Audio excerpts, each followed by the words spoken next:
BJP के राष्ट्रीय महासचिव कैलाश विजयवर्गीय और विधानसभा 1 के प्रत्याशी कैलाश विजयवर्गीय ने एक बार फिर कांग्रेस को आड़े हाथों लिया है। उन्होंने कांग्रेस पर तंज कसते हुए कहा कि कांग्रेस की सोनिया जी ने तो कोर्ट में एफिडेविट दिया था, राम नाम का तो कोई व्यक्ति नहीं था, यह तो काल्पनिक है, राममानस उपन्यास है। साथ ही उन्होंने कहा कि अभी घमंडियों ने एक गठबंधन बनाया है और उनके ही एक पार्टनर जो कि तमिलनाडु के उप मुख्यमंत्री हैं स्टालिन, उन्होंने सनातन धर्म को समाप्त कर देना चाहिए, ऐसा बयान उनकी तरफ से आया। कांग्रेस इसका विरोध करे। कांग्रेस के अध्यक्ष खड़गे जी के बेटे ने तो उनको समर्थन तक दे दिया, बिहार के शिक्षा मंत्री ने उनका समर्थन कर दिया। इस प्रकार रामचरितमानस का भी कांग्रेस में हमेशा ही अपमान किया गया, इसलिए हमें सोचना है कि कांग्रेस क्या कर रही है। साथ ही सनातन धर्म को समाप्त करना चाहते हैं, इस देश से कोई कर सकता है क्या? किसी की माँ ने दूध पिलाया है क्या? हमारी माताओं ने हरतालिका तीज का त्योहार बनाया, हमने राजवाड़े पर पूरे सड़क को भरा हुआ देखा। हमारी माता भूखी प्यासी अपने पति की दीर्घायु के लिए उपवास रखती है। यह सनातन परंपरा है। कोई इस परंपरा को समाप्त कर सकता है क्या? कोई समाप्त कर सकता है क्या? यह सवाल भी उन्होंने किया। कांग्रेस सनातन को समाप्त करने की बात करती है। मुझे मालूम है यहाँ के कांग्रेस के उम्मीदवार के नाटक किस तरीके से वह करते हैं, साड़ी भेजते हैं, कथा करवा दी। नाटक तो यह होता है, वास्तविकता यह होती जो कि बहरूपिया बनकर वह सामने आते हैं कि हम भी राम जन्मभूमि के समर्थक हैं। कांग्रेस ने तो कांग्रेस की सोनिया जी ने कोर्ट में एफिडेविट दिया कि राम नाम का कोई व्यक्ति नहीं था, ये तो काल्पनिक है, रामचरितमानस तो उपन्यास है। अभी उन्होंने घमंडिया गठबंधन बनाया, उनके एक पार्टनर ने जो तमिलनाडु के मुख्यमंत्री स्टालिन, उसके बेटे ने कहा सनातन धर्म समाप्त कर देना चाहिए। क्या बोला? सनातन धर्म समाप्त कर देना चाहिए। मैं सोच रहा था कांग्रेस इसका विरोध करेगी, कांग्रेस ने विरोध नहीं किया। कांग्रेस के अध्यक्ष खड़गे जी के बेटे ने, जो कैबिनेट मंत्री कर्नाटक में, उन्होंने भी उनका समर्थन किया, बिहार के शिक्षा मंत्री ने समर्थन किया।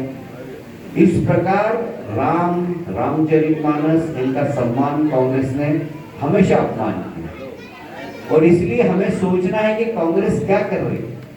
सनातन धर्म को समाप्त इस देश के अंदर कुछ कर सकता है? किसी की मां ने दूध पिलाया? मैं आपसे पूछना चाहता हूँ, कोई कर सकता है क्या?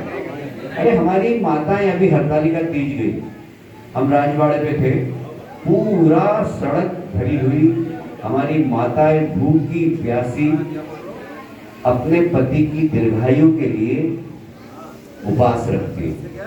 ये सनातन परंपरा है हमारी, है कि नहीं? क्या इस परंपरा को समाप्त कर देंगे हम लोग? कोई समाप्त कर सकता है? कांग्रेस सनातन को समाप्त करने की बात करती है और मुझे पता है कि यहाँ पर जो कांग्रेस के उम्मीदवार हैं वो नाटक करते हैं कि साड़ी भिजवा दी, कथा करवा दी। लेकिन नाटक होता है, वास्तविकता होती है।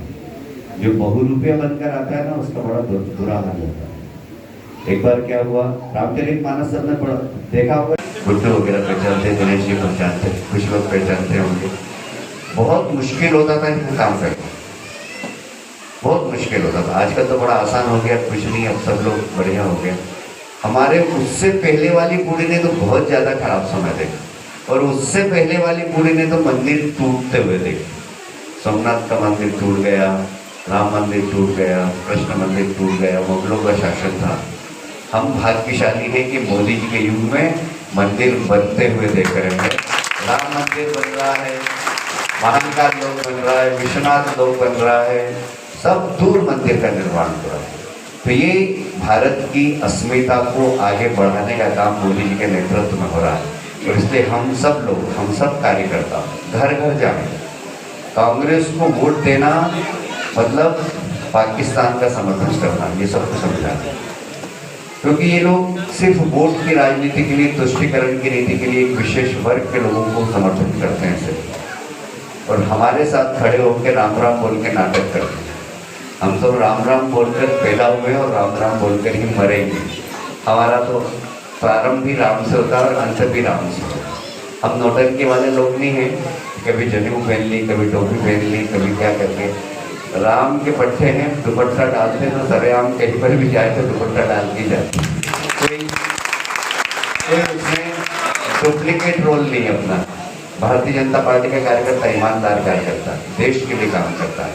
तो हम सब देश के लिए काम कर रहे हैं और भारतीय जनता पार्टी को वोट देना, इसका मतलब देश को आगे बढ़ाने के लिए वोट देना है। इतना ही मुझे निवेदन करना था। बहुत बहुत धन्यवाद। भारत माता की जय। से मिलन चालू है, आज भी स्मार्ट क्रॉस 4 में मुलाकात करी, किस तरह का रहा? कार्यकर्ताओं में बहुत जोश है, बहुत उत्साह है और बहुत आत्मविश्वास है। हम जीतेंगे तो सही, पर एक रिकॉर्ड बनाएंगे, ऐसा कार्यकर्ताओं का मानना है। और मैं एक उम्मीदवार की हैसियत से सब दूर जा रहा हूँ, कार्यकर्ताओं से मिल रहा हूँ और कार्यकर्ताओं का जोश देखकर, उत्साह देखकर मेरा भी कॉन्फिडेंस बहुत बढ़ गया है। और मुझे उम्मीद है कि विधानसभा क्षेत्र क्रमांक 1 में रिकॉर्ड बनेगा और उसके बाद विकास का भी रिकॉर्ड बनाएगा। हम नंबर 1 विधानसभा बनाएंगे इंदौर के। वैसे तो कार्यकर्ताओं ने ठान लिया 1 लाख से जीत को पहुंचाएंगे। अब कार्यकर्ताओं का संकल्प है, पर मैं तो थोड़ा कंजूस हूँ और मैं ऐसा मानता हूँ कि मेहनत की आवश्यकता है और जीतेंगे निश्चित। वैसे नाटकबाज काफी घूम रहे हैं, नाटकबाज घूम रहे हैं, आपने अब ठीक है तो यार छोड़ो। साड़ी को लेकर भी बोला गया, साड़ी चुनाव हो रहा है जिसके बाद विरोध काफी कम हो गया प्रदेश में, लेकिन अभी भी 4 नंबर एक ऐसी विधानसभा है जहाँ पर विरोध जारी है। आपने पूर्व राज्यसभा सांसद से भी मिले, क्या कहा? नहीं, उन्होंने तो कहा है कि चुनाव तो हम जीतेंगे, कोई भी उम्मीदवार वहाँ हो, भारतीय जनता पार्टी का क्षेत्र है वो, और इसलिए कोई भी लड़े चुनाव हम जीतेंगे। जय सिमरिया की रिपोर्ट।